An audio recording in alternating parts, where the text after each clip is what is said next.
नमस्कार, ये है फलक की कहानियों का अद्भुत संसार। किस्सा कहानी, कहानियाँ जिनमें हम लिखते हैं खुद को।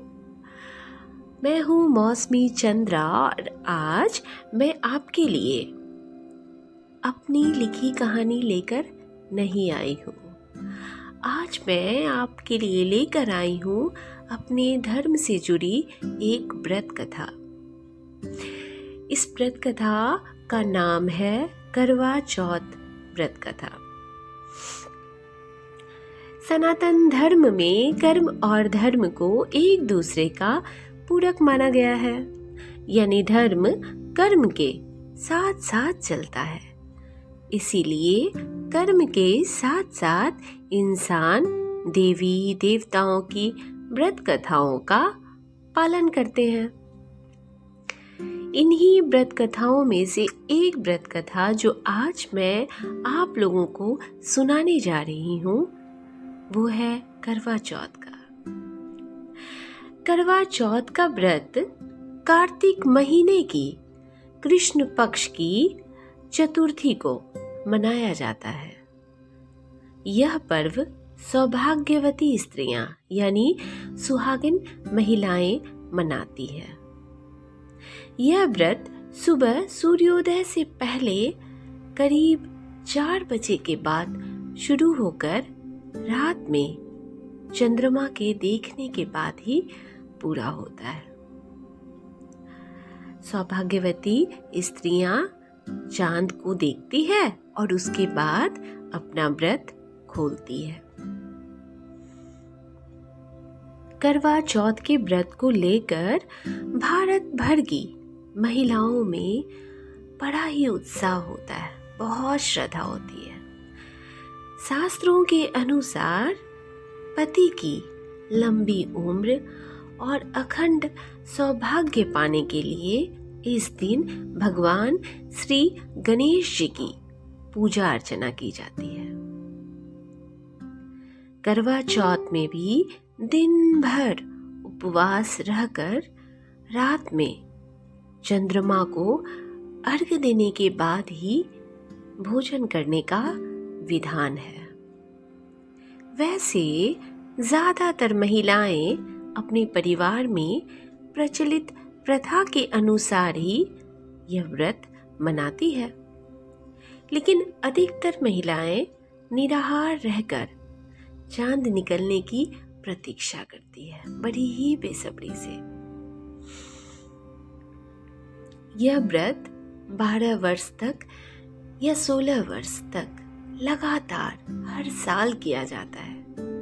अवधि पूरी होने के पश्चात इस व्रत का उद्यापन किया जाता है। सुहागन स्त्री चाहे तो इसे जीवन भर कर सकती है, अन्यथा वो 12 वर्ष के बाद या 16 वर्ष पूरी होने के बाद इस व्रत को छोड़ सकती है उद्यापन करके। लेकिन बहुत जरूरी है कि इस व्रत को सही तरीके से किया जाए। कार्तिक कृष्ण पक्ष की चंद्रोदय व्यापनी चतुर्थी यानी उस दिन चतुर्थी का चंद्रमा दिखाई देने वाला है। उस दिन सुबह स्नान करके अपने सुहाग की आयु आरोग्य सौभाग्य का संकल्प लेकर दिन भर निराहार रहे। संत कबीर दास जी कहते हैं, करवा चौथ के दिन भगवान शिव और पार्वती, स्वामी कार्तिकेय, गणेश एवं चंद्रमा का पूजन करें। करवा चौथ का पूजन करने के लिए बालू या सफेद मिट्टी की वेदी बनाकर इन सभी देवी देवताओं को स्थापित करें। शुद्ध घी में आटे को मिलाकर उसमें शक्कर मिलाकर नैवेद्य के लिए मोदक यानी लड्डू बनाएं। फिर करवा बनाकर तैयार करें। करवा बनाने के लिए काली मिट्टी में शक्कर की चाशनी मिलाएं और उसी मिट्टी से तैयार किए हुए करवे को पूजा के लिए इस्तेमाल में लाएं। या फिर आप चाहें तो तांबे के बने हुए करवे भी पूजा के लिए इस्तेमाल कर सकते हैं, लेकिन पूजन के लिए 10 या 13 करवे होने चाहिए, जैसा आपका सामर्थ्य है उस अनुसार। चौथ पूजा के दिन एक समूह में बैठ सुहागिनें गीत गाते हुए थालियों की फेरी करती हुई बालू या सफेद मिट्टी की वेदी पर शिव, पार्वती, स्वामी कार्तिकेय, गणेश एवं चंद्रमा की स्थापना करें। मूर्ति ना हो तो सुपारी पर एक कच्चा धागा बांधकर देवता की भावना समझकर उसे स्थापित करना चाहिए। इस पूजा के लिए एक पट्टे पर जल से भरा लोटा और एक करवे में गेहूं भरकर रखते हैं। दीवार पर या कागज पर चंद्रमा, उसके नीचे शिव और कार्तिकेय का चित्र बनाकर पूजा की जाती है। उसके बाद चंद्रमा को देखकर अर्घ्य देते हैं और फिर भोजन करते हैं। अब मैं आपको बताऊंगी कि करवा चौथ का उज्जमन कैसे करें।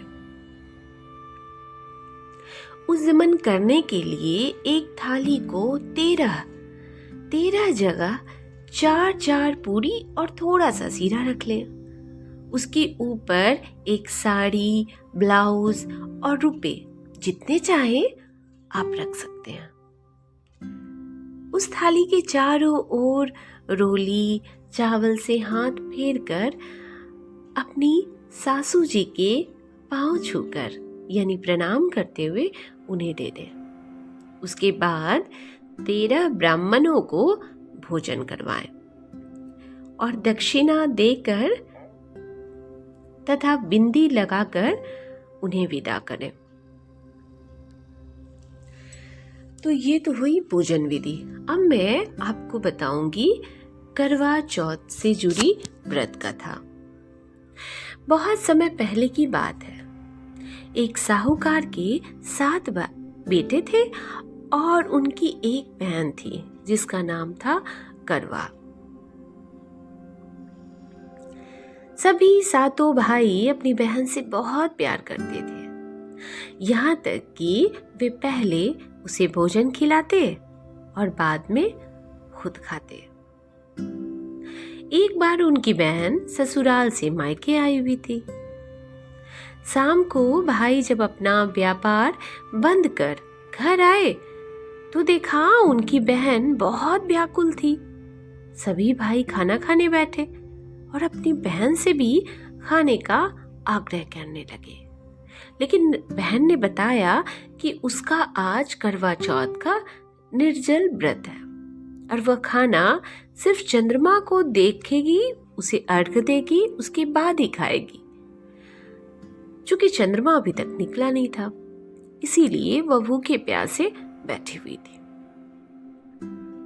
अब जो सबसे छोटे भाई थे, उनसे अपनी बहन की ये हालत देखी ना गई और उसने दूर पीपल के पेड़ पर एक दीपक जलाकर जलने की ओट में रख दिया। दूर से देखने पर वह ऐसा प्रतीत हो रहा था जैसे चतुर्थी का चांद उग रहा है।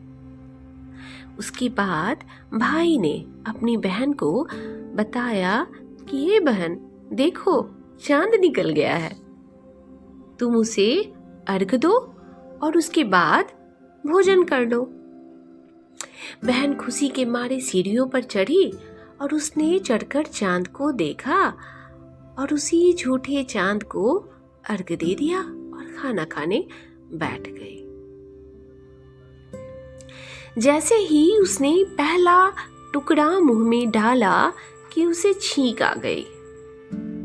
उसने दूसरा टुकड़ा डाला तो उसमें बाल निकल आया और जैसे ही उसने तीसरा टुकड़ा मुंह में डालने की कोशिश की, उसे किसी ने आकर कहा कि तुम्हारे पति की मृत्यु हो गई है। यह सुनते ही वो बौखला गई। असल में भोजन ग्रहण करते ही उसके पति की मृत्यु हो गई थी।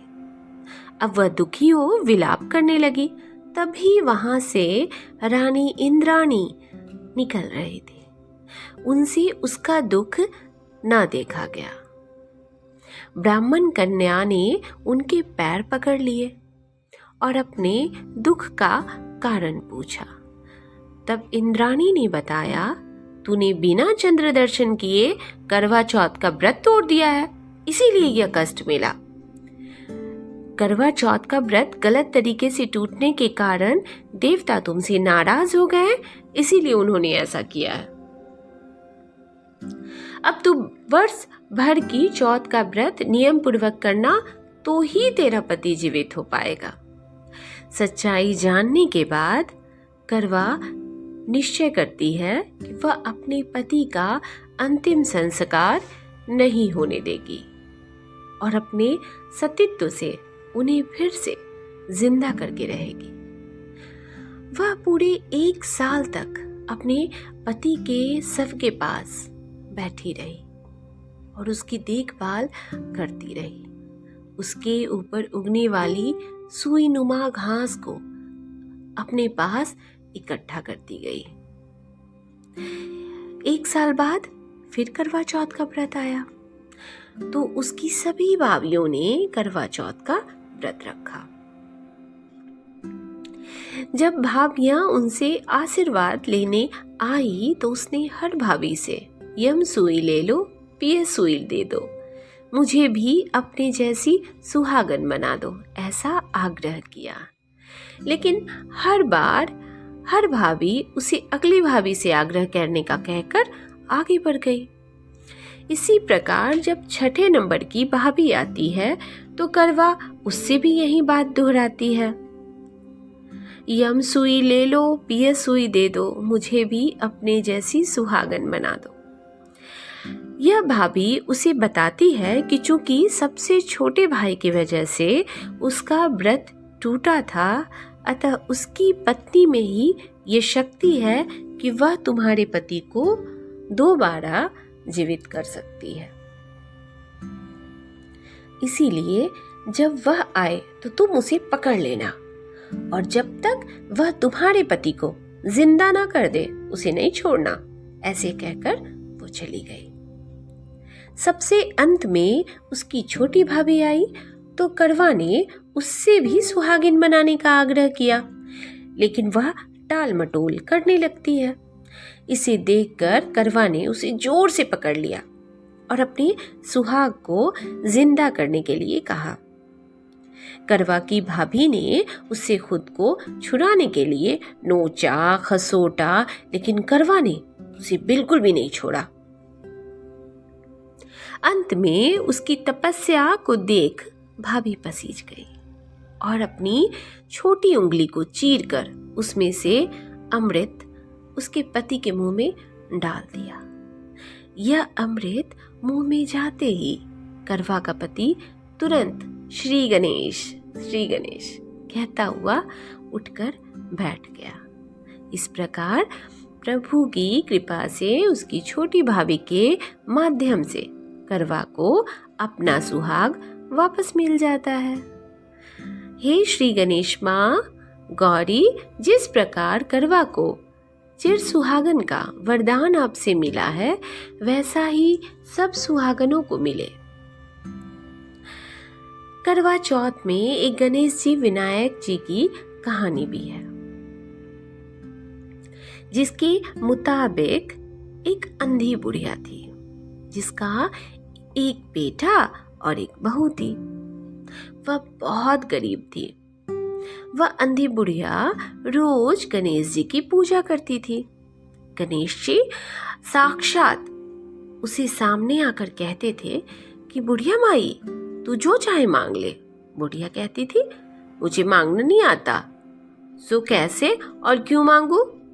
तब गणेश जी ने कहा अपने बेटे बहू से पूछकर मांग लो। तब बुढ़िया ने अपने बेटे और बहू से पूछा तो बेटा आकर बोला कि भगवान से धन मांग ले, और बहू ने कहा पोता मांग ले। तब बुढ़िया ने सोचा कि बेटा और बहू तो अपने अपने मतलब की बात कह रहे हैं, इसीलिए उस बुढ़िया ने पड़ोसियों से पूछा। तो पड़ोसियों ने कहा कि बुढ़िया, तेरी थोड़ी सी जिंदगी बची है, क्या मांगे धन और क्या करेगी पोता? तू तो केवल अपनी आंखें मांग ले, जिससे तेरी शेष जिंदगी सुख से व्यतीत हो। उस बुढ़िया ने बेटे और पड़ोसियों की बात सुनकर घर जाकर सोचा, जिससे बेटा, बहू और सबका भला हो, वह भी मांग लूं और अपने मतलब की चीज भी मांग लूं। जब दूसरे दिन श्री गणेश जी आए और बोले, बोल बुढ़िया, क्या मांगती है? हमारा वचन है, जो तू मांगेगी सो ही पाएगी। गणेश जी के वचन सुनकर बुढ़िया बोली, हे गणेश राज, यदि आप मुझ पर प्रसन्न हैं तो मुझे 9 करोड़ की माया दे, नाती पोता दे, निरोगी काया दे, अमर सुहाग दे, आंखों में प्रकाश दे और समस्त परिवार को सुख दे और अंत में मोक्ष दे। बुढ़िया की बात सुनकर भगवान मुस्काए। बुढ़िया माँ, तूने तो मुझे ठग ही लिया। खैर, जो कुछ तूने मांग लिया वह सभी तुझे मिलेगा। ऐसा कहकर गणेश जी अंतर ध्यान हो गए। अब एक और कहानी है। ये है करवा चौथ की तीसरी व्रत कथा। वो भी मैं आपको आज सुनाती हूँ। एक समय की बात है कि एक करवा नाम की पतिव्रता स्त्री अपने पति के साथ नदी के किनारे एक गांव में रहती थी। एक दिन उसका पति नदी में स्नान करने गया। स्नान करते समय वहां एक मगरमच्छ ने उसका पैर पकड़ लिया। वह मनुष्य दर्द से कराहने लगा और करवा करवा कह के अपनी पत्नी को पुकारने लगा। उसकी आवाज सुनकर उसकी पत्नी करवा भागी हुई आई और आकर उसने मगरमच्छ को कच्चे धागे से बांध दिया। मगरमच्छ को बांधकर करवा यमराज के यहाँ पहुंची और यमराज से बोली, हे यमराज, मगरमच्छ ने मेरे पति का पैर पकड़ लिया है। उस मगरमच्छ को मेरे पति का पैर पकड़ने और उन्हें घायल करने के अपराध में आप अपने बल से नर्क में ले जाओ। यमराज बोले, अभी इस मगरमच्छ की आयु बची हुई है, इसलिए मैं इसे नहीं मार सकता। यमराज की बात सुनकर करवा बोली, अगर आप ऐसा नहीं करोगे तो मैं आपको शाप देकर नष्ट कर दूंगी।